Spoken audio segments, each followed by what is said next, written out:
If the sperm whale be physiognomically a sphinx, to the phrenologist his brain seems that geometrical circle which it is impossible to square. In the full-grown creature, the skull will measure at least 20 feet in length.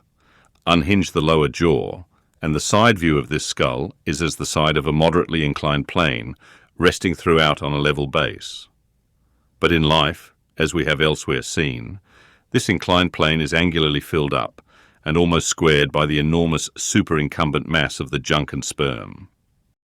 At the high end, the skull forms a crater to bed that part of the mass, while under the long floor of this crater, in another cavity seldom exceeding 10 inches in length and as many in depth, reposes the mere handful of this monster's brain. The brain is at least 20 feet from his apparent forehead in life. It is hidden away behind its vast outworks, like the innermost citadel within the amplified fortifications of Quebec. So like a choice casket is it secreted in him that I have known some whalemen who peremptorily deny that the sperm whale has any other brain than that palpable semblance of one formed by the cubic yards of his sperm magazine. Lying in strange folds, courses, and convolutions to their apprehensions, it seems more in keeping with the idea of his general might to regard that mystic part of him as the seat of his intelligence. It is plain, then, that phrenologically the head of this Leviathan, in the creature's living intact state, is an entire delusion. As for his true brain, you can then see no indications of it, nor feel any. The whale, like all things that are mighty, wears a false brow to the common world.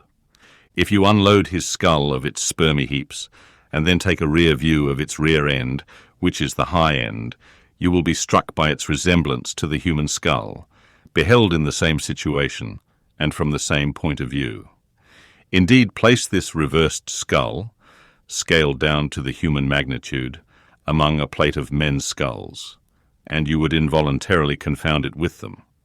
And remarking the depressions on one part of its summit, in phrenological phrase you would say, "This man had no self-esteem and no veneration," and by those negations, considered along with the affirmative fact of his prodigious bulk and power, you can best form to yourself the truest, though not the most exhilarating conception of what the most exalted potency is.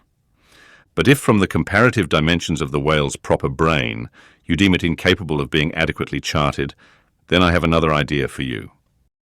If you attentively regard almost any quadruped's spine, you will be struck with the resemblance of its vertebrae to a strung necklace of dwarf skulls, all bearing rudimental resemblance to the skull proper. It is a German conceit that the vertebrae are absolutely undeveloped skulls. But the curious external resemblance, I take it, the Germans were not the first men to perceive. A foreign friend once pointed it out to me in the skeleton of a foe he had slain, and with the vertebrae of which he was inlaying, in a sort of basso relievo, the beaked prow of his canoe. Now I consider that the phrenologists have omitted an important thing in not pushing their investigations from the cerebellum through the spinal canal. For I believe that much of a man's character will be found betokened in his backbone. I would rather feel your spine than your skull, whoever you are. A thin joist of a spine never yet upheld a full and noble soul. I rejoice in my spine, as in the firm, audacious staff of that flag which I fling half out to the world. Apply this spinal branch of phrenology to the sperm whale.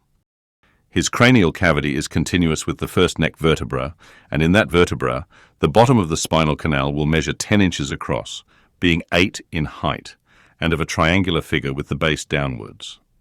As it passes through the remaining vertebrae, the canal tapers in size, but for a considerable distance remains of large capacity. Now, of course, this canal is filled with much the same strangely fibrous substance, the spinal cord, as the brain, and directly communicates with the brain. And what is still more, for many feet after emerging from the brain's cavity, the spinal cord remains of an undecreasing girth, almost equal to that of the brain. Under all these circumstances, would it be unreasonable to survey and map out the whale's spine phrenologically? For viewed in this light, the wonderful comparative smallness of his brain proper is more than compensated by the wonderful comparative magnitude of his spinal cord. But leaving this hint to operate as it may with the phrenologists, I would merely assume the spinal theory for a moment, in reference to the sperm whale's hump. This august hump, if I mistake not, rises over one of the larger vertebrae, and is therefore in some sort the outer convex mould of it. From its relative situation, then, I should call this high hump the organ of firmness or indomitableness in the sperm whale. And that the great monster is indomitable, you will yet have reason to know.